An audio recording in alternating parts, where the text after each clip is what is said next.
Hello friends, आप सभी की भारी डिमांड के बाद आज मैं आप लोगों को शोल्डर चार्ट बनाने का एक फॉर्मूला देने वाला हूं, जिसका नाम हमने दिया है ABC फॉर्मूला। शोल्डर चार्ट बनाने का ABC फॉर्मूला। जी हाँ, आज मैं आप लोगों को पूरा एक्सप्लेन करूंगा किस तरह से ये शोल्डर चार्ट बनेगा। अलग अलग साइज़ों के लिए ये पूरा चार्ट मैं आप लोगों को भर के भी दिखाऊंगा कि कैसे इसको अप्लाई करना है, क्या फॉर्मूला रहेगा। ज़िंदगी में कभी इस चार्ट को बनाने के लिए भूल नहीं पाओगे। इस तरह का ट्यूटोरियल आज के इस वीडियो में मैं देने वाला हूं, तो वीडियो को फटाफट से लाइक कर दीजिए, जिनको जरूरत है उन तक शेयर कर दीजिए। चैनल पे पहली बार आए, चैनल को सब्सक्राइब भी कर लीजिएगा। तो चलिए फ्रेंड्स, वीडियो को शुरू कर। हेलो फ्रेंड्स, मैं हूं राजन और स्वागत है आपका हमारे चैनल टेलरिंग गुरुजी पर। इस मेथड को समझे उससे पहले मैं आप लोगों को वो चार्ट दिखाता हूं जो मैंने पिछले वीडियो में आप लोगों को दिखाया था, है ना। तो आप सभी के भारी डिमांड आई कि सर इसको बनाने के लिए बताइए। मैंने कमेंट्स में पूछा था, आप लोगों की बहुत ज़्यादा रिक्वेस्ट आए। 14 इंच के लिए हमने बताया हुआ था, ठीक है। अब इस चार्ट का बेसिक फॉर्मूला क्या है उसको समझिए। शोल्डर का नाप कहाँ पर? बॉडी पर, ठीक है। बॉडी पर शोल्डर का नाप किस तरह से लेते हैं ये हमने कई बार कई वीडियोस में बताया हुआ है। उसके बाद पीछे गले की गहराई। तो मैंने यहाँ पर एक चीज़ भी क्लियर किया था, आपको याद होगा कि सामने का गला आपका नॉर्मल होना चाहिए, जैसे किसी भी सूट में होता है 6 इंच 7 इंच का, जिसको हम नॉर्मल गला बोलते हैं। अब उसके बाद अगर आपका पीछे का गला 3 इंच है, 4 इंच है, 4 से 5 इंच तक का है, 5 से 6 इंच तक का है, तो हम इसको कैसे भरेंगे, मतलब किस तरह से शोल्डर की फिक्स कटिंग करेंगे और गले की चौड़ाई कितनी रखेंगे, इन सब चीज़ों के बारे में हमने डिस्कस किया हुआ था और इस चार्ट को पूरा भरे थे। लेकिन आज सिर्फ 14 के लिए नहीं, 15, 13, अगर इस टाइप के अगर आपको शोल्डर मिल रहे हैं तो उसका चार्ट आप कैसे बनाओगे। साथ ही कोई भी शोल्डर हो, जैसे 16 है, 17 है, 12 है, तो आप कैसे उसको बनाओगे, ये पूरा फॉर्मूला दे दूंगा। चलो शुरू करते हैं। सबसे पहले हम देखेंगे वो जो हमारा फॉर्मूला है उसको, ठीक है। अब ये जो फॉर्मूला है ना, देखो ये हमारी खुद की हैंड राइटिंग पर लिखा हुआ है, तो हो सकता है थोड़ा समझने में आपको दिक्कत हो, लेकिन मैं एक्सप्लेन करूँगा। बॉडी नाप पर शोल्डर, कहने का मतलब बॉडी पर जब आप शोल्डर का नाप लेते हैं उसमें आपको सीधा सीधा 2 का भाग देना है, मतलब डिवाइडेड बाई 2। अब डिवाइडेड बाई 2 मतलब 2 का भाग देने के बाद जो आपका शोल्डर आता है उसमें आपको 0.25 माइनस करना है, ठीक है। जिससे आपको क्या मिलेगा? फिक्स शोल्डर मिलेगा। यहाँ पर आपको कोई अतिरिक्त मार्जिन देने की आवश्यकता नहीं, फिक्स शोल्डर जो मिला उसी पे काटना है। तो ये हमारा ABC फॉर्मूला क्या रहेगा? A divided by 2 is equal to B minus 0.25 is equal to C। अब यहाँ पर A, B और C ये तीनों क्या बोला है? देखो हम मैथमेटिक्स के स्टूडेंट्स हैं, तो कहीं ना कहीं वो सारी चीज़ें माइंड में रह जाती हैं और मुझे खुशी है कि वो चीज़ जो हमने पढ़ा वो आज आप लोगों के साथ शेयर कर रहा हूँ। मुझे फर्स्ट टाइम मैं इस टाइप की कोई वीडियो अपलोड कर रहा हूँ, मुझे उम्मीद है कि आप लोग को ये मैथमेटिकल कॉन्सेप्ट बहुत ज़्यादा पसंद आएगा।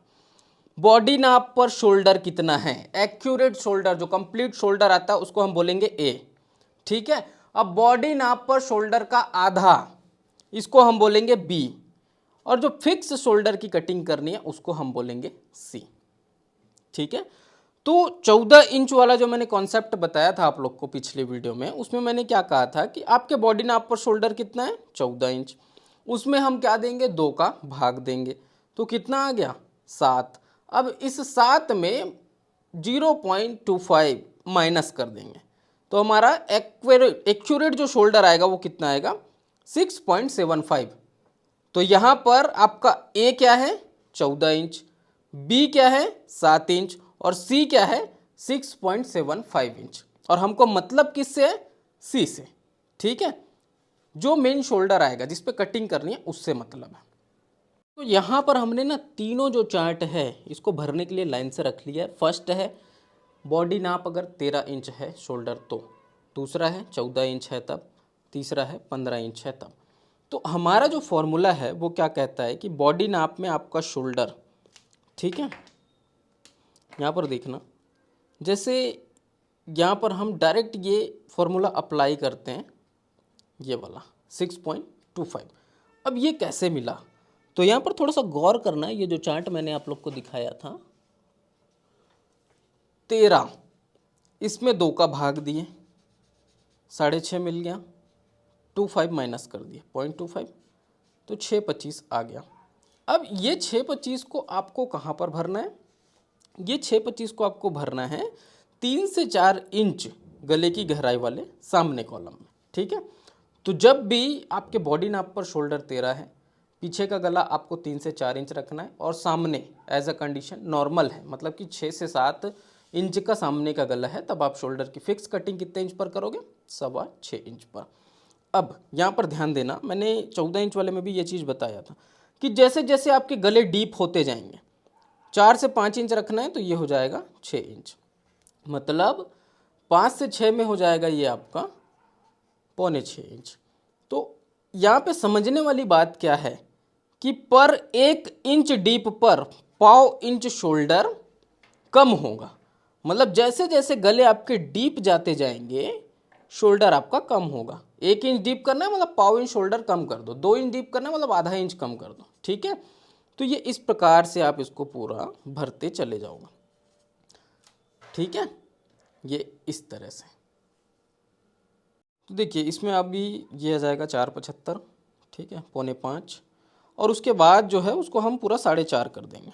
क्यों? क्योंकि 4.5 से कम तो शोल्डर नहीं लेना चाहिए जब आपका बॉडी नाप 13 इंच है। तो आप भले ही 13 इंच 14 इंच तक के जो भी पूरा कंप्लीट बैकलेस बना रहे हो, ब्लाउज में होता है बैकलेस, सूट में तो नहीं होता है। अगर इस कंडीशन में आप आ जाते हैं कि आपको इतना ज़्यादा डीप रखने की आवश्यकता पड़ रही है तो शोल्डर को इतना रखोगे। वैसे सूट में आम तौर पर भी मैं जहाँ तक मुझे लगता है कि आप 100 ड्रेसेस बनाओगे ना तो उसमें से 90 से 95 में आपको 6 इंच 7 इंच 8 इंच तक के ही गले मिलेंगे, उससे ज़्यादा आपको आवश्यकता नहीं पड़ेगी। गले की चौड़ाई, गले की चौड़ाई आपको रखनी है 2.5 इंच, ठीक है। तो यहाँ पर आपका फर्स्ट कॉलम में 2.5 इंच आ जाएगा। कब के कंडीशन में? यहाँ पर आप मान के चल सकते हो कि 6 से 7 इंच तक के गले आपको बनाने हैं, तब 2.5 इंच ही आपको रखना है। उससे ज़्यादा जब बढ़ते जाओगे तब आपको ये कम करना पड़ेगा गले की चौड़ाई, ठीक है, क्योंकि 2.5 इंच थोड़ा सा फिर ज़्यादा हो जाता है ज़्यादा डीप में। 7 इंच तक के 2.5 इंच चलेगा, कोई दिक्कत नहीं, 8 में भी चला सकते हो। और ऐसा नहीं कि ये 2.5 इंच ही लेना है, आप थोड़ा इसको ज़्यादा भी रख सकते हैं, कोई दिक्कत नहीं है, 2.25 भी रख सकते हो, ठीक है। तो ये अब 2.25 पे आ जाएगा, ठीक। बहुत ज़्यादा डीप बनाना है तो 2 इंच पे आ जाओगे। तो ये चीज़ थोड़ा सा ध्यानपूर्वक करना है, जितना ज़्यादा गला आपका डीप है कम से कम उसको फैलाने की कोशिश करें, ज़्यादा फैलाओगे दिक्कत हो जाएगा, ठीक। अब इसी चार्ट में जैसे मैंने कहा कि कंडीशन क्या है कि सामने का गला नॉर्मल होना चाहिए 6 से 7 इंच का, लेकिन मान लो कि आपको कुछ अलग पैटर्न्स बनाने, जैसे कि कॉलर वाला, तो कॉलर वाले में आपका कंडीशन क्या रहेगा कि सीधा सीधा शोल्डर के हाफ में 1/2 इंच और जोड़ना है। कहने का मतलब यहाँ पर आपका शोल्डर हाफ कितना होगा? 13 है तो उसका हाफ होगा 6.5, लेकिन कॉलर वाला आप कितने पे काटोगे? 7 इंच पर, आधा इंच मार्जिन डाल करके 7 इंच का आपका ये शोल्डर रहेगा। गला आपको इसमें रखना है 2.5 इंच का, ठीक है, कॉलर वाले पर। अब आ जाते हैं हम बोट नेक पर। तो बोट नेक पर जब आपको आमतौर पर 13 इंच के शोल्डर मिलते हैं तो गले की जो चौड़ाई है वो रखनी चाहिए 3.5 इंच, फ्रंट बैक दोनों कि चाहे आपको एक साइड बोट बनाना है, एक साइड डीप बनाना है, या दोनों साइड बोट बनाना है, उससे कोई फर्क नहीं पड़ता। शोल्डर आप लोगे इसमें 6.25 इंच का, क्योंकि हाफ कितना होता है? 6.5, तो थोड़ा सा माइनस कर सकते हैं, माइनस नहीं भी करेंगे, उसका हाफ लेकर के एक्यूरेट 6.5 पे भी काटोगे तो भी चलेगा, कोई दिक्कत नहीं है। अब आ जाते हैं हम हाई नेक पर। तो हाई नेक पर ध्यान देंगे, गले की चौड़ाई आप यहाँ पर ले सकते हो 2.5 इंच का, 3.25 इंच का अपने हिसाब से। यहाँ पर हम मिनिमम 2.5 इंच को लिख देते हैं, 3.25 भी ले सकते हो, 3 भी ले सकते हो, उसमें कोई इशू नहीं है। और इसका जस्ट हाफ लोगे, जस्ट हाफ का मतलब जैसे बॉडी पर शोल्डर 13 है तो यहाँ पर 6.5 इंच आप लोगे, ठीक है। तो इस तरह से ये चार्ट बनाने का फॉर्मूला है, कंप्लीट फॉर्मूला है। अब जो बाकी 14 इंच का तो हमने पूरा पूरा भर के दिया था लास्ट वीडियो में, 15 इंच का पूरा भर के आपको मिल जाएगा, आप इसका स्क्रीनशॉट ले सकते हो। बाकी ये जो मैंने फार्मूला दिया, अगर आप इसको देखेंगे तो आपको इसको स्क्रीनशॉट लेने की ज़रूरत नहीं है, आप इसको खुद अप्लाई करेंगे, खुद बनाएंगे। फार्मूला क्या है? A/2 is equals to B minus 0.25 is equals to C। A क्या है? जो आपको बॉडी नाप पर शोल्डर मिला वो A है। शोल्डर का आपने आधा किया, जो आपको बॉडी नाप पर शोल्डर मिला उसका आपने आधा किया, वो क्या हो गया? B।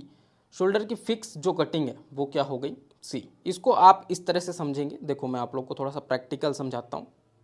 मान के चलते हैं कि ये एक कुर्ती का पीछे का पल्ला है, ठीक है, मान लो पीछे का पल्ला है।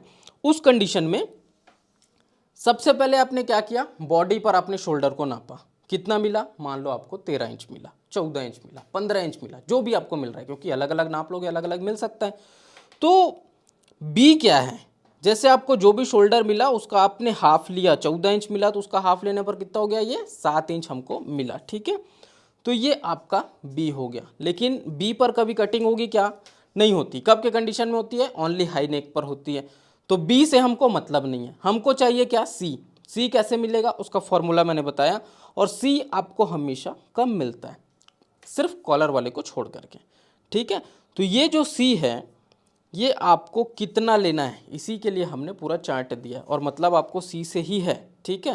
क्योंकि इस सी का नाप आप यहाँ पर डालोगे, फिर नीचे डालोगे, उसके बाद आप आर्म होल की गोलाई देते हो।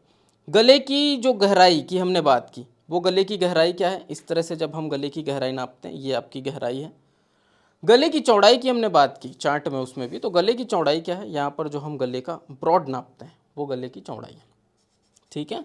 शोल्डर की फिक्स कटिंग की जो हमने बात की वो सी है, इसको मैं बारंबार बता रहा हूँ, इसको आप ध्यान रखना, ठीक है, ये इस तरह से। और बाकी मुझे उम्मीद है कि आप लोग को ये वीडियो पसंद आया होगा। मैंने पूरी तरह से कोशिश किया कि आप लोग को ये चीज़ समझाया जाए कि किस प्रकार से शोल्डर का जो चार्ट है वो बनता है, किस तरह से आपको इसको अप्लाई करना चाहिए। इसको आप अप्लाई करो, ढेर सारे सूट की कटिंग्स करो, कोई प्रॉब्लम नहीं आएगी, ये मेरा कमिटमेंट है। बिंदास आप लोग इसको फॉलो कर सकते हैं। स्क्रीन पे 13 इंच के, 14 इंच के, 15 इंच के तीनों जो चार्ट हमने बनाए उसका तीनों का आपको मिल जाएगा स्क्रीनशॉट, आप उसको ले लीजिए और आप इसको खुद से भी बना करके देखें और इसको आप अप्लाई करें। बना करके आप चार्ट रख सकते हो। आज एक अलग टॉपिक पर मुझे वीडियो बनाना था लेकिन उसका प्रिपरेशन कंप्लीट नहीं था, तो मैंने सोचा कि इस टॉपिक पर कमेंट्स बहुत ज़्यादा आए हैं, तो चलिए इसी टॉपिक पर वीडियो को बना देते हैं। और उम्मीद करता हूँ आप लोग को पसंद आएगा। वीडियो अगर पसंद आएगा तो उसको लाइक करना, शेयर करना, चैनल पर पहली बार आए चैनल को सब्सक्राइब भी कर लीजिएगा। बाकी मैं राजन आपसे फिर मुलाकात करता हूँ किसी नए वीडियो में नए टॉपिक के साथ। तब तक के लिए जय हिंद, वंदे मातरम।